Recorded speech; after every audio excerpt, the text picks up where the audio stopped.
Greetings to my dearly beloved Virgo. Welcome to your special reading. This is the Great Mirror reading, a 9 card spread essentially going through the situation that may exist between you and a significant other.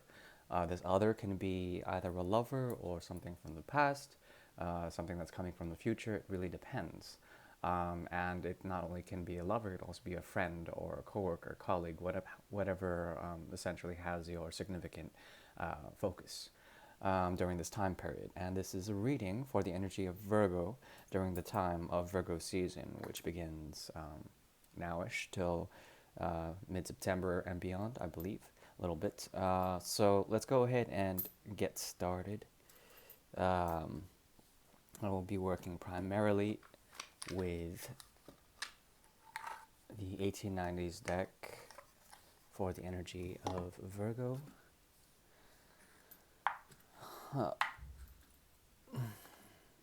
Also, I will be doing a bit of an extended, if you are interested, that will be available. Just send me an email in my bot section. Um, yeah.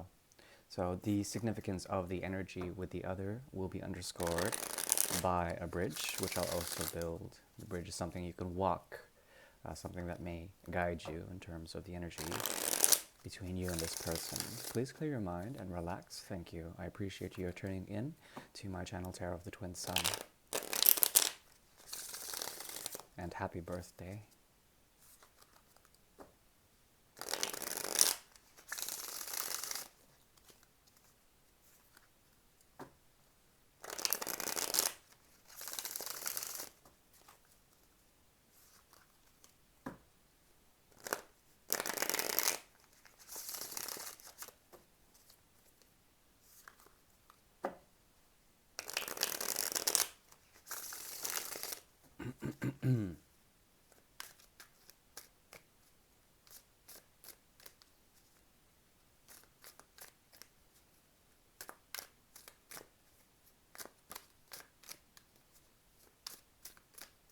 Okay.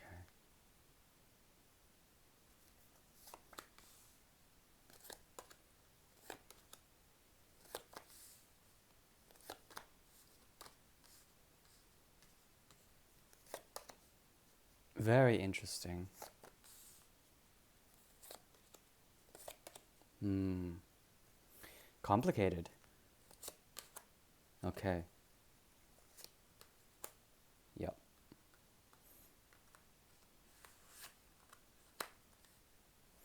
The underscoring is that of the Queen of Swords energy, being protected, especially from anything in the future, having a type of defensive stance, and you essentially using your logic and reason to negotiate with the sense of the other, and also using a great deal of um, your communication, albeit a bit zipper like in terms of the lips, not being able to really truly utter what you want to utter.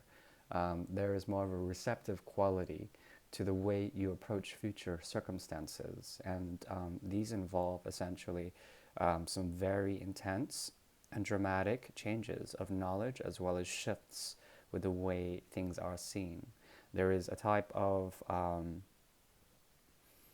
intense energy that involves the fusion of fire and air, and this is negotiated through secrets as well as patience.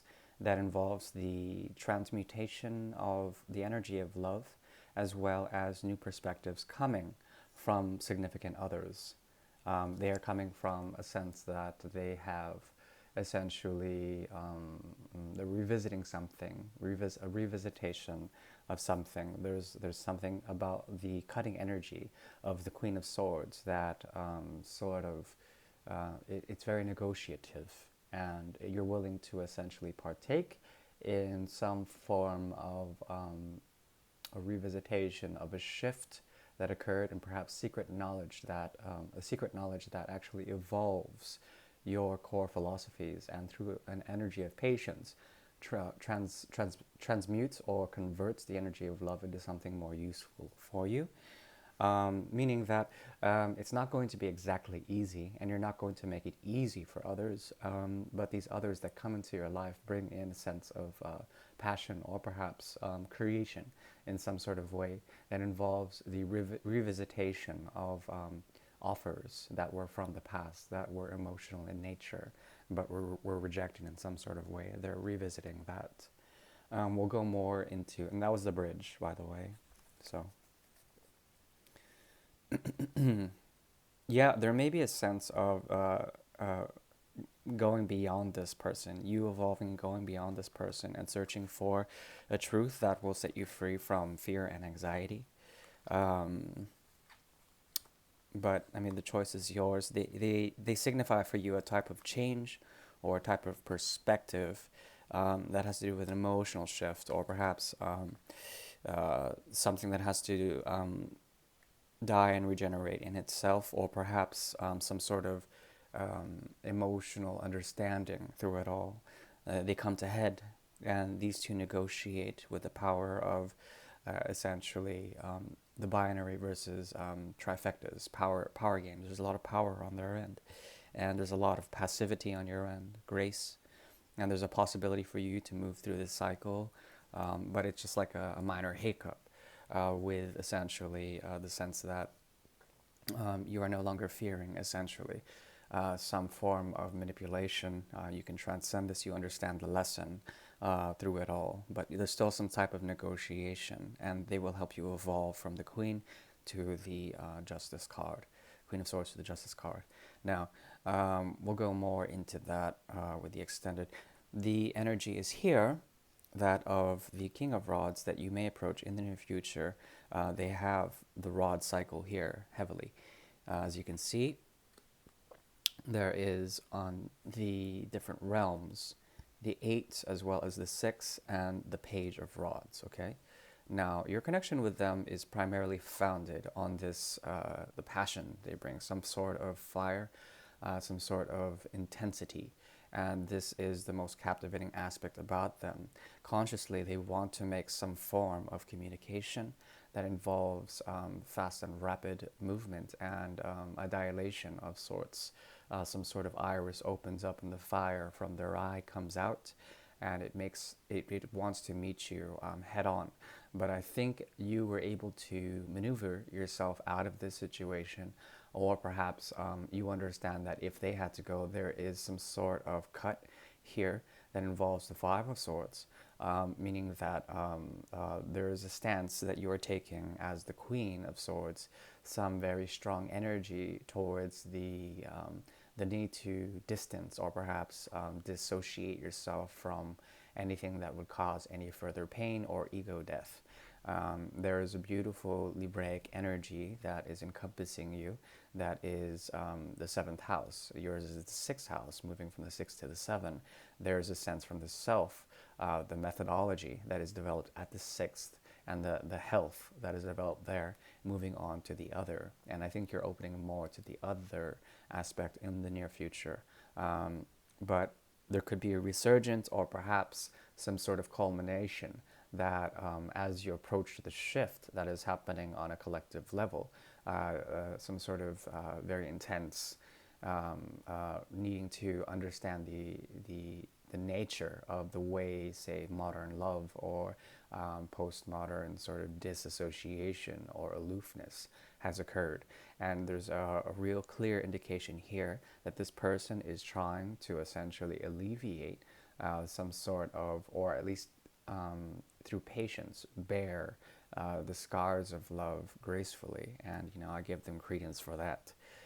There's an element that you both are creating on a conscious level, a period of waiting and gestation in order to have growth of some sort, as well as to build towards a foundation, a platform on which both of you can jump onto and essentially either live together or perhaps go separate ways. But essentially, there's something that they bring that serves as a platform for you to understand the motivations of love in general, if this is a love reading. Now, on the subconscious realm, there is the 6 of Rods on their end, some very strong pride as well as pomp and circumstance. Some sort of parade is here that may involve a slow quality, a slow sort of move towards victory. That's what they want. On your end, you are seeking essentially for a deep and provocative memory, perhaps a soul connection or a soul mate. But as you do this, there is a sort of trepidation or perhaps a negotiation of where you place your love, okay? In the incidental level, in the core crux of this level, there's a sense that you're moving towards them and going through a transformation. It shows in the bridge, moving towards the Queen of Swords into the Justice card. Okay, there's an evolution of the otherness and the ability to govern and perhaps be just to others, which is a very, very beautiful sort of transmission of energies here. The big thing is the World card here that is essentially about a shift or a portal that exists between both of you that is helping you to go through them and through the portal, through that view, that perspective, to alter changes and to create some sort of thing. But there is a type of awakening here that you are in search for, and it involves the path towards transformation and using this person in a way, using them very practically as a source for motivation and transformation of the highest degree. Okay, through the energy of Aries, through the energy of the Fool, which is about taking chances and moving forward, moving through them or beyond them. Okay, it's very intense. Now, on the soul level, there is a very interesting interplay here. Okay, we have the Knight of Swords here. Something about you being essentially mentally detached or perhaps non-communicative with this person. Sometimes there are inklings or perhaps an undercurrent that you want to make the connection, but then you meet some sort of boundary that this person has placed or placed on others in general. It's very interesting because from their fortress of fire, they essentially, like an archer, shoot from behind the walls. And that's what I'm seeing, and that seems to be their key strategy, but it's based on essentially desire and the creative force of Leo, as well as Sagittarius here. The need to negotiate certain things and the need to negotiate boundaries, but then they misplace their boundaries, or perhaps they're walled in according to their own design to protect some sort of inner child.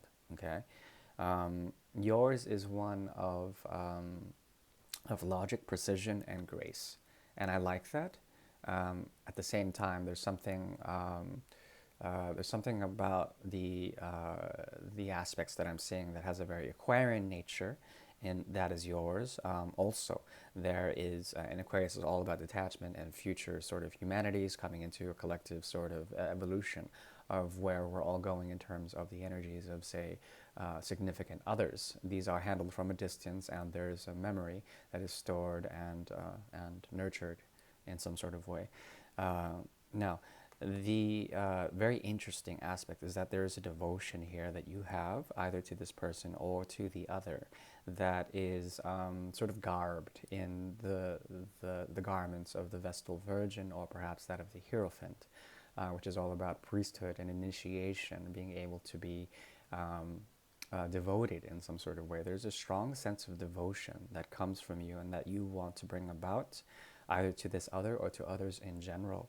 And it's very much trying to be officiated in some sort of way, which is very beautiful. But as you do this, you notice that there is a sort of a confused sort of boundary that needs to be sort of respected from a distance, something like this.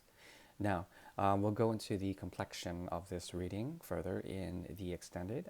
I do wish you a very happy birthday, and if you would like the extended, that will be available in a private link that I can send you for a small donation, of course. Otherwise, I do wish you the very best, my dear Virgo, and take care now. Bye-bye.